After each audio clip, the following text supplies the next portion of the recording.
On everybody, this is Jeff with Living in Arizona, and today we're going to talk about drugs in Arizona, Phoenix. This is actually a subject of great concern for a lot of people because, yeah, drugs, drug addicts, meth heads, crackheads, whatever you want to call them, they're not easy people to be around, right? Even drunks. And so we have a request here from Blake Noss. Have you seen Big Super living new video in North Phoenix drug issues? Man, got me shook a bit. Can you do a video on the heavy drug issue truly is in Phoenix proper? So is there a real big drug presence all across Phoenix? And I'll tell you, no, there's not. There's some areas though where, like North Phoenix, and that do have problems. And so if you're new to living in Arizona and you like to keep up with content like this about Arizona, feel free to subscribe to this channel, Living in Arizona, and you can join our groups, our Instagram, checking the citation right here. You can see every time on every video we've got the group and the IG you can join. And so, yeah, if you want to see this video that he's talking about, it's from Big Super living in Arizona, and it's called Warning, North Phoenix, you haven't seen.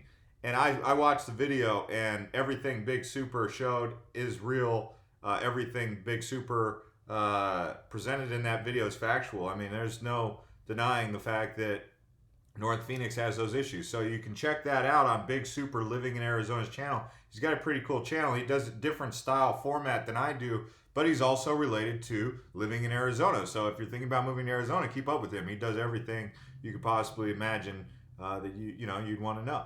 And so let's talk about drug statistics here. So you can see drug use statistics.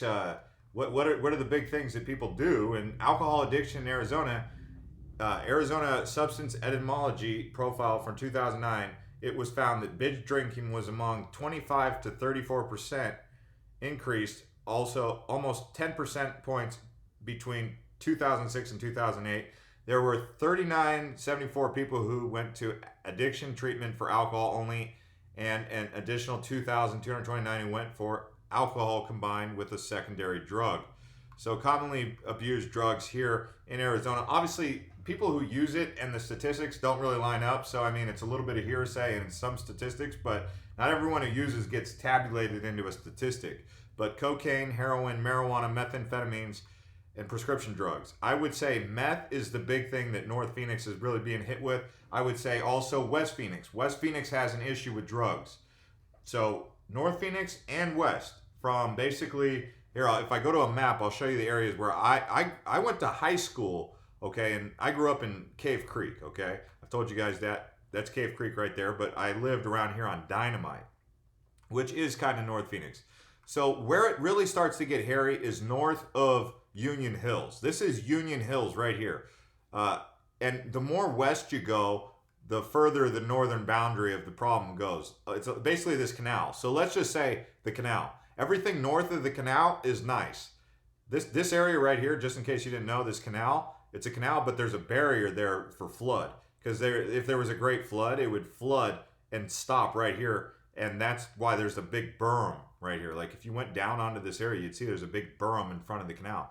That's to block a big flood that would flood off these mountains down into the Phoenix Valley area. That's why that's there. They didn't used to build things right up next to that berm. But basically, everything north of the berm is pretty clear. It's pretty good, okay? That's North Phoenix. So if you follow this canal, basically where it starts to not be an issue is north of Happy Valley Road. Once you get north of Happy Valley Road, it seems to clean up a lot. But south of here, like this area, Deer Valley, there's lots of meth heads in Deer Valley. But where Big Super went, which is really a problematic area, if you go from Union Hill south, basically down to, I mean, this whole area right here, there's an area in here called Sunny Slope. And Sunny Slope has always been a problem. I mean, I went to school on 32nd Street in Cactus, or 32nd Street in Shea. And if you went east of 32nd Street in Shea, it wasn't too bad. But once you went west of 32nd Street in Shea, you were in Shadow Mountain High School District. And then it was just kind of towards Moon Valley, and you were going to be around mostly meth. It's a lot of meth heads. Like, so if you go to this area here, Bell Road and Cave Creek, I wouldn't be surprised if that's exactly where the area where Big Super was, because I mean, there's mobs of like people who are on meth just cruising around this area. And they're even kind of friendly. It's not that they're like, people on drugs aren't necessarily unfriendly. It's just meth is an unstable personality thing. It creates an unstable personality. So it's really hard to deal with people who are on meth when you're sober. Oh, nice little ad from 12 News there. And so, yeah, if we go back to this map here, you can see Bell Road, this area all the way. There's an area here called the Square. That's like, for people who've grown up in Arizona, they know about the Square. That's basically like Bell Road, Greenway, Cave Creek Road, Sunnyside, this whole thing, like 32nd Street to right here is the Square. It's kind of like the Square right there. And you got Union Hills involved in all this, Cave Creek Road. And yeah, that's a problem area. Now, the only other place, so this area right here, east of the 51, State Route 51, starts to really clean up. I mean, there's a little bit of issues on Bell Road and Greenway in that area, but as you get to Scottsdale, it's pretty clean. They're going to be dealing more of the prescription drugs over in Scottsdale. That's what you bump into over in Scottsdale. Prescription drugs, maybe some cocaine, and maybe some alcohol addictions. That's what you're going to bump into over here. Now, the only other place you're going to bump into a meth problem is going to be Central Phoenix, in particular South Phoenix. South Phoenix has always been known as like the dangerous place. That's basically, South Phoenix kind of starts, I almost want to say it's Thomas Road, Indian School Road, south towards South Mountain, all the way down into here. When you go into this area here, that's kind of where Tolleson is, right? Tolleson was rated the most dangerous place in Arizona. That's, again, Central Phoenix going west. So it's like once you start going west out of Phoenix, the more problems you're going to come into by rule of thumb. And then there's a certain point, once you get too far west, like to like 132nd Avenue or like 100th Avenue, it starts to kind of clean up. That's where you get Sun City on the north, and then you get Goodyear and Buckeye on the far west. But in between, like this central area here, even Glendale's involved in a little bit of that problem with meth. So the meth area is Glendale, North Phoenix, South Phoenix. Tempe's going to have more of the designer drugs, like the ecstasy and other stuff. At least that's what I seem to remember was coming out of Tempe. It's the college scene, the college kids aren't on meth, they're not on crack, they're on ecstasy and Molly and stuff, right? And alcohol. And so that's what you would get like downtown Tempe. Now, if you want drug-free environments, now no place is completely drug-free, but this is where you're not going to be dealing with a lot of drug addicts. Gilbert, Chandler, East Mesa, Central, this side of Mesa, no good. Tempe, drugs. Ahwatukee, safe. So not all of Phoenix proper is going to have a drug problem. Okay, so safe cities, if you're trying to avoid drugs, you're going to go with Ahwatukee, Gilbert, Chandler, okay, Queen Creek, Arcadia, Scottsdale, Peoria, Surprise. Okay, write those down. Go back on the video, write that down. If you want to stay away from drugs, that's where you're going to want to go. North of this canal. So if you're thinking about moving to the North Phoenix, you'll be fine if you're north of the canal. It's when you're going south of this canal area, and that's not by a rule of thumb. That's just basically, take it from me, I grew up here, okay? These were my stomping grounds for my whole entire childhood. And what do high school kids know? They know the area like the back of their hand, especially if you're outgoing. I was an outgoing high school kid. I had my own car, and I had lots of friends. That's just a fact. I'm just saying, I was out and about, and I knew about Bell Road, and this is PV High School, Paradise Valley High School here. I even went to Paradise Valley Community College for a year, and so I know the area really good, and I know that there's a drug scene down here, okay?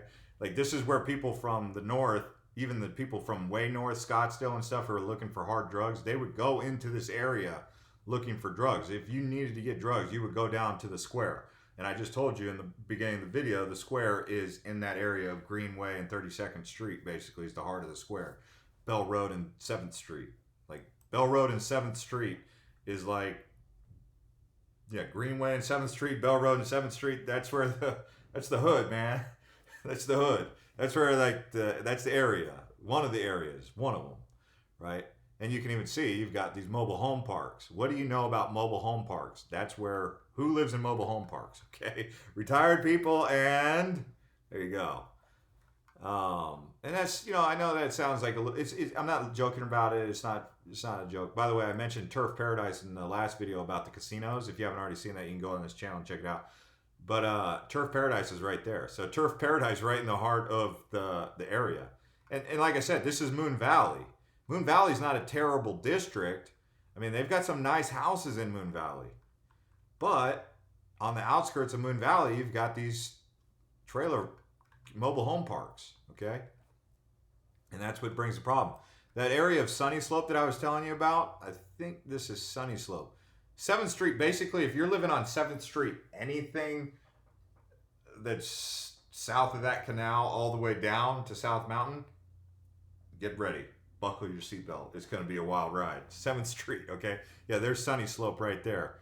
Sunny Slope is, let me just take the little orange guy and show you guys what Sunny Slope's like, okay? I used to hate going down to Sunny Slope. It was so gnarly. It's just not the place you want to be. I mean, they got an S on the mountain. It's just, I don't know. It's hot down there, man. Like some places in Phoenix, I get it. All of Phoenix is hot. It's, it's hard to get away from it, but I don't know if to you this looks beautiful. It might look beautiful, but this isn't even a great example of what Sunny Slope looks like. But I mean, this is Sunny Slope, okay?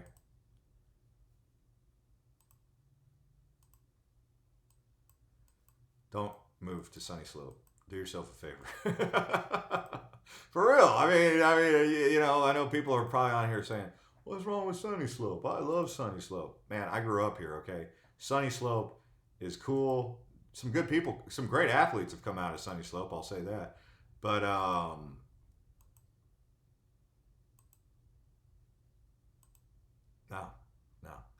there's a drug problem down here. Okay. But if you're looking for a drug problem scene or drug scene, there you go. Now, look at this. It's even in the police department. Sex, lies, drugs, and crime. Hundreds of Arizona cops banned from their jobs. This is coming off 12 News today. I mean, 1,112 cops banned from their jobs since 1975. Okay, so there is a problem with corruption and drugs in the Maricopa County. The income strategies professional I got to get off this website because they're using all types of different ads. Anyway, so Arizona drug possession, you can see, here it is. Street laws, fine law, you can find out. Class 4 felony, if not convicted of a felony, and the drug was not meth or any other type of amphetamine, possible reduction class 1 misdemeanor. So basically, if you're caught with meth, you're in trouble. Don't do meth. I know people, I've talked to people who've done meth. I've never personally done meth, but I know people who have, and they say the first time they ever did meth, it was incredible. But from there, it just spirals out of control. And so if you have that type of personality that you know that you get influenced or you experience something really exciting and you want to do more, meth is the one you just don't want to touch, period. I mean, yeah. So now, if you are looking to have a little bit of take the edge off, you want to do medical marijuana, okay, that's fine. You can do medical marijuana. If you get a card, get your little card. I made a video on this channel. You can search on this channel about the medical marijuana experience that I had, okay? Yes, I do have my card. I go down to the dispensary and can do it all legally. It's legal. I can't have too much. I can't grow plants. That's my only problem. I'd love to grow, but I can't. Because it's not like those other states that have the law where if you have the card, you can grow up to 6 plants. You can't do that here in Arizona. And then there's an Arizona Cannabis legislation initiative for 2020 to be revealed soon. So it could change something. It could be that they're making it a little bit easier to get the card, or they could go full-blown recreational. I'll stay on top of that on this channel for you guys if and when news comes out about that. So you can also go on here and check out azmarijuana.com. You're going to be able to get some information about the petition to reduce the medical marijuana card fee in Arizona from $150 to $30. So that's kind of cool. I might just sign that because I mean, in an era where states like California, Oregon, Colorado are full-blown recreational, and we've still got to go through this whole thing saying that you've got some ailment that's crazy off the wall just to qualify for the card. Especially if you're trying to be legal. It's like, I'm trying to register as a cannabis user let me at least register with you without having to make up some condition, you know? Like, again, red tape, bureaucracy. That didn't work. Did a terrible job. Bureaucrats do terrible work sometimes. Sometimes they get it right, though. But if you're a bureaucrat watching this video and you get it right, and you've done it, and you know, good on you. If you're a bureaucrat and you have a high track record of pissing people off, that's probably not doing public service. That's probably doing public nuisance. I mean, you know what I'm saying? Like, if a bureaucrat is out there pissing off more people than they are getting approval from, then that's not a civic duty. That's more of a public hindrance. So, I mean, if I was to serve public office, what's my job? To serve the people. But then again, you know, a lot of these bureaucrats, I guess, are doing a good job. But on this medical marijuana thing, I'm not so sure they did a good job of figuring out how to crack that egg. Because I've been to I had a card in California, I had a card in Hawaii, and I had a card in Arizona. And I would say Arizona's was pretty ridiculous. And Hawaii is known for being out there. And I would say that Arizona was even worse than Hawaii. If you're worse than Hawaii, I mean, Hawaii government is known notoriously for being atrocious. Whereas some states tend to do a pretty good job of legislating. Hawaii doesn't. Arizona usually does do a good job, though, so I'm not trying to harass Arizona about that. All right, anyway, guys, thanks to everyone who watched, and some thumbs up this video. Drop a comment below if you have any other questions, like Blake Nass asked, and the other guys. I got a couple other videos in the oven cooking up for you guys, and we'll see you next time. Watch one of these other videos.